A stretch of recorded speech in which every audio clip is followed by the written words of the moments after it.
Assalamualaikum warahmatullahi wabarakatuh.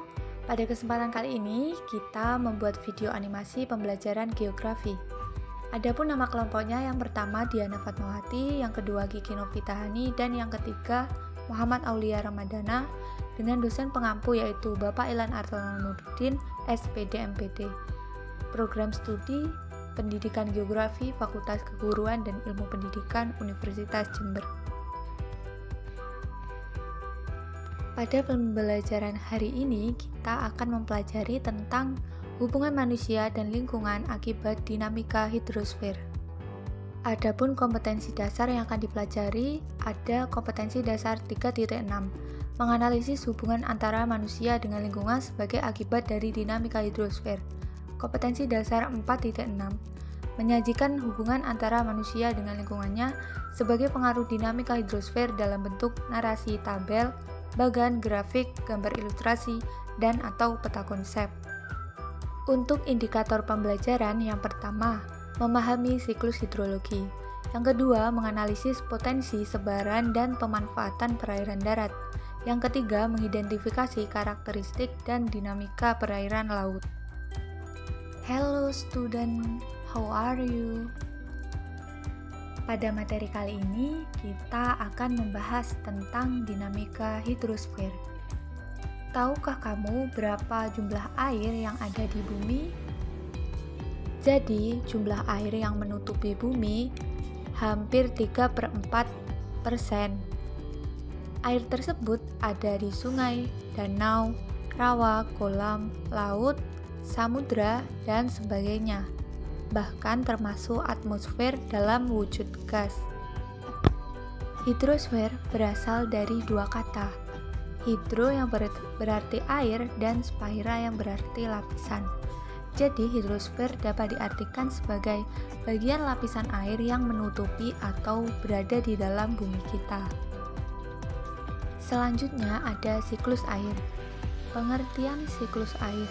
Siklus air sendiri merupakan pola sirkulasi air dalam ekosistem yang dimulai dengan adanya proses pemanasan permukaan bumi oleh sinar matahari.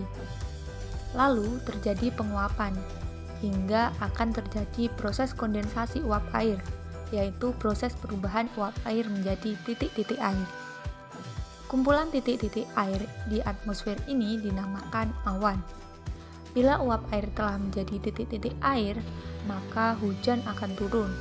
Kemudian air hujan yang jatuh ke permukaan bumi akan tersebar, ada yang meresap ke dalam tanah, singgah ke dedaunan, mengalir menuju laut melalui sungai atau mengumpul di danau, atau menguap lagi dan kembali ke atmosfer. Macam-macam siklus hidrologi. Yang pertama ada siklus pendek.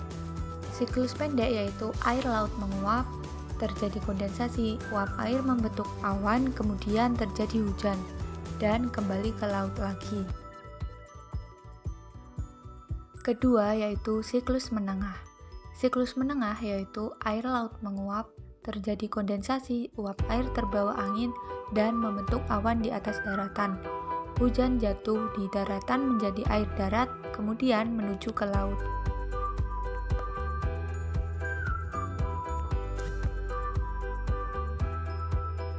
Ketiga, ada siklus panjang.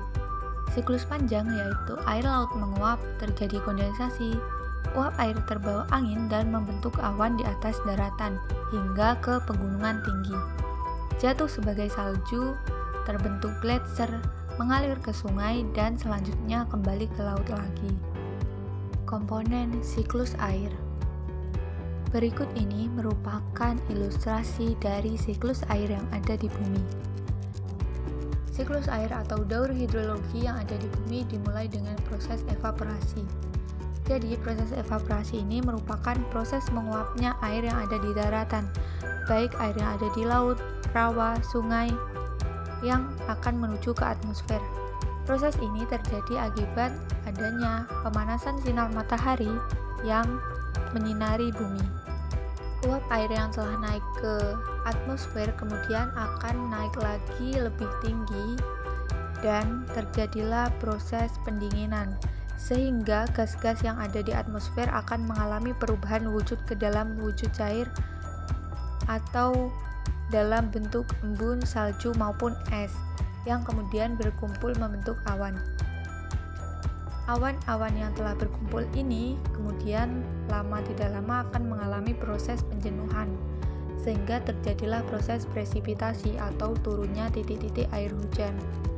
Air hujan yang turun ke bumi ini ada yang langsung terserap ke dalam tanah atau biasa disebut juga dengan proses infiltrasi. Adapun yang lainnya juga mengalami pergerakan di penampang tanah ke lapisan tanah yang lebih dalam atau biasa disebut juga dengan proses perkulasi. Air-air tersebut kemudian akan bergerak dan kembali lagi ke laut.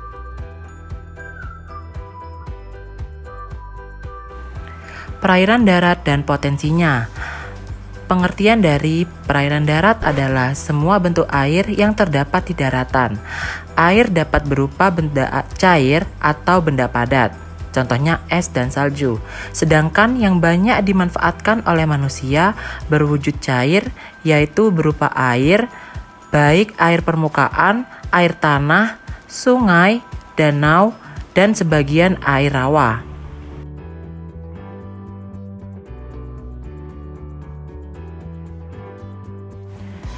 Klasifikasi perairan darat. Yang pertama adalah air tanah. Air tanah adalah massa air yang ada di bawah permukaan tanah. Lebih dari 98% dan semua air di daratan tersembunyi di bawah permukaan tanah. 2% terlihat sebagai air di sungai, danau, dan reservoir. Setengah dari 2% ini disimpan di reservoir buatan. Air tanah mengalami proses penguapan melalui dua cara, yaitu sebagai berikut. Yang pertama, penguapan langsung melalui pori-pori di permukaan tanah sebagai akibat pemanasan lapisan tanah oleh sinar matahari. Jenis penguapan ini dalam bahasa Inggris disebut evaporasi. Yang kedua, penguapan yang tidak langsung, yaitu yang melalui permukaan daun tumbuh-tumbuhan. Jenis penguapan ini dinamakan transpirasi. Yang kedua, sungai. Pengertian dari sungai adalah bagian dari muka bumi yang karena sifatnya menjadi tempat air mengalir. Klasifikasi dari sungai menurut arah airnya. Sungai dapat dibedakan atas beberapa macam, yaitu sebagai berikut. 1. Sungai konsekuen, yaitu sungai yang alirannya searah dengan lerengnya. Yang kedua, sungai insekuen, yaitu sungai yang arah alirannya tidak teratur. Yang ketiga, sungai subsekuen, yaitu anak sungai yang arah alirannya tidak tegak lurus terhadap sungai konsekuen. Lalu yang keempat, sungai obsekuen, yaitu anak sungai dari sungai subsekuen yang arahnya berlawanan dengan induk sungai konsekuen. Lalu yang kelima, sungai resekuen, yaitu sungai subsekuen yang arahnya sejajar dengan induk sungai konsekuen. Pola aliran sungai. Yang pertama ada pola dendritis, yaitu pola aliran yang anak-anak sungainya bermuara pada sungai induknya secara tidak teratur, yaitu membentuk sudut yang berlainan-lainan besarnya dan tidak tentu besarnya. Yang kedua ada pola memusat atau sentripetal, yaitu pola aliran yang memusat ke suatu depresi seperti cekungan, kawah, dan sebagainya. Yang ketiga, pola menyebar radial atau sentrifugal, yaitu pola aliran yang tersebar dari suatu puncak seperti pada kubah, gunung berapi, dan bukit terpencil. Lalu yang keempat ada pola trellis, yaitu sungai yang memperlihatkan letak yang paralel. Pola ini terjadi di daerah dengan struktur lipatan. Lalu yang kelima ada pola aliran rektangular. Pada pola ini, sungai induk dengan anak-anak sungainya membelok dengan membentuk sudut 90 derajat. Pola aliran ini terdapat di daerah patahan. Lalu yang keenam, ada pola anular. Pola ini terdapat pada kubah yang telah mengalami pengirisan yang lebih lanjut dan dikelilingi oleh lapisan yang berganti antara yang keras dan yang lunak. Pada keseluruhannya, pola ini hampir membentuk cincin. Dan yang terakhir ada pola aliran pinnate. Pola ini menunjukkan kecuraman lereng yang besar. Yang ketiga ada danau. Pengertian dari danau adalah suatu cekungan atau basin di permukaan bumi yang digenangi air dalam jumlah yang relatif banyak. Air danau berasal dari banyak sumber, seperti sungai, air tanah, atau hujan. Yang terakhir ada rawa. Pengertian dari rawa adalah lahan genangan air secara alamiah yang terjadi terus-menerus atau musiman akibat drainase alamiah yang terhambat serta mempunyai ciri-ciri khusus secara fisik, kimiawi, dan biologis. Rawa selalu digenangi air karena kekurangan saluran atau letaknya yang rendah, baik yang sifatnya sementara maupun sepanjang waktu, sehingga pelepasan air dari lahan tersebut lambat. Perairan laut dan potensinya. Yang pertama ada gerakan air laut, yang kedua ada klasifikasi laut, yang ketiga ada bentuk morfologi laut, yang keempat ada zona pesisir dan pantai, dan yang kelima ada manfaat air laut. Gerakan air laut. Yang pertama ada gelombang laut, alunan permukaan air yang ditimbulkan oleh angin atau gelombang yang terjadi di permukaan air laut atau danau. Hembusan angin sepoi-sepoi pun dapat menimbulkan riak gelombang, dan bila terjadi angin badai dapat menimbulkan gelombang besar. Demikian juga bila terjadi gempa di dasar laut akan menimbulkan gelombang. Yang kedua ada arus laut. Gerakan air laut yang mempunyai peredaan tetap atau tidak. Pada umumnya, arus laut disebabkan oleh pengaruh angin, perbedaan kadar garam air laut, perbedaan suhu, pasang naik dan pasang surut air laut, dan mengisi daerah yang ditinggalkan arus atau arus kompensasi atau arus pengisi. Klasifikasi laut terbagi menjadi 4. Yang pertama berdasarkan proses terjadinya, yang kedua berdasarkan letaknya, yang ketiga berdasarkan kedalamannya, dan keempat berdasarkan wilayah kekuasaannya. Berdasarkan proses terjadinya terbagi menjadi 3, yaitu ada laut transgresi, yang merupakan laut yang terjadi sebagai akibat naiknya transgresi yang biasanya kurang dari 200 meter. Oleh karena itu, laut ini sering juga disebut dengan laut dangkal. Yang kedua ada laut ingresi, yang merupakan laut yang terjadi karena adanya penurunan bagian permukaan bumi atau degradasi. Kedalaman laut ingresi biasanya lebih dari 200 meter, sehingga laut ingresi dikenal sebagai laut dalam. Dan yang ketiga ada laut regresi, yang merupakan laut yang terjadi sebagai akibat proses pengendapan lumpur sungai atau sedimen fluvial. Berdasarkan kedalamannya, yang pertama zona litoral, yang merupakan wilayah laut yang pada saat terjadi pasang naik tertutup oleh air laut, dan ketika air laut surut di wilayah ini menjadi kering. Zona ini sering disebut sebagai wilayah pasang surut. Yang kedua ada zona neritik, yang merupakan wilayah laut mulai zona pasang surut sampai kedalaman 200 meter. Yang ketiga ada zona batial, yang merupakan wilayah laut yang merupakan lereng benua yang tenggelam di dasar samudera. Yang keempat ada zona abisial, adalah wilayah laut yang merupakan wilayah dasar samudera. Kedalamannya di atas 2000 meter dan jenis biota yang ada pada zona ini terbatas. Bentuk-bentuk morfologi dasar laut. Ada paparan benua atau shelf, yaitu dasar laut dangkal yang melandai dengan kedalaman rata-rata 200 meter dan terletak di sepanjang pantai suatu benua. Lalu ada palung laut atau trench, yaitu dasar laut yang dalam dan sempit dengan dinding yang curam membentuk corong dan memanjang dengan kedalaman lebih dari 5000 meter. Lalu ada lubuk laut atau backhand, yaitu dasar laut yang bentuknya cekung. Lalu ada gunung laut yang merupakan gunung yang dasarnya terdapat di dasar laut, baik yang menjulang di atas permukaan laut atau tidak. Lalu ada punggung laut yang merupakan punggung pegunungan di dasar laut.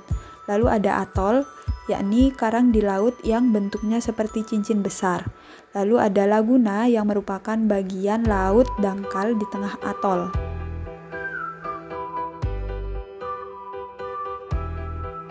Zona pesisir dan pantai.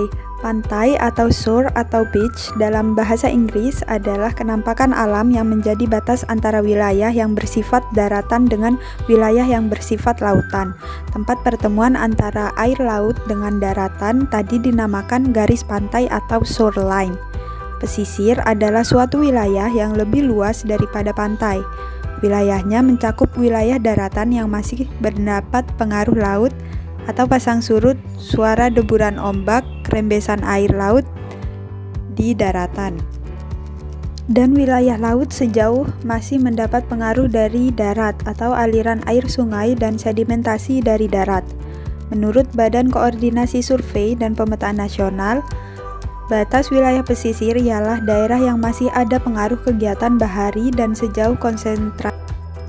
Batas wilayah pesisir ialah daerah yang masih ada pengaruh kegiatan bahari dan sejauh konsentrasi pemukiman nelayan. Manfaat laut bagi kehidupan. Yang pertama sebagai sumber mineral, yang kedua ada sumber makanan, dan yang ketiga ada sebagai wisata. Laut banyak memberikan manfaat bagi kehidupan manusia, diantaranya sebagai sumber bahan makanan dan mineral. Misalnya garam untuk keperluan memasak, rumput laut dapat digunakan untuk pembuatan agar-agar, ikan laut merupakan sumber bahan makanan dengan protein yang tinggi. Karbonat diambil dari sebangsa lumut atau potas. Fosfat berasal dari tulang-tulang ikan dan kotoran burung yang makanannya ikan dapat dimanfaatkan untuk pupuk. Sekian video pembelajaran materi hubungan manusia dan lingkungan akibat dinamika hidrosfer. Terima kasih telah menyaksikan. Jangan lupa like, comment, and subscribe. See you next video.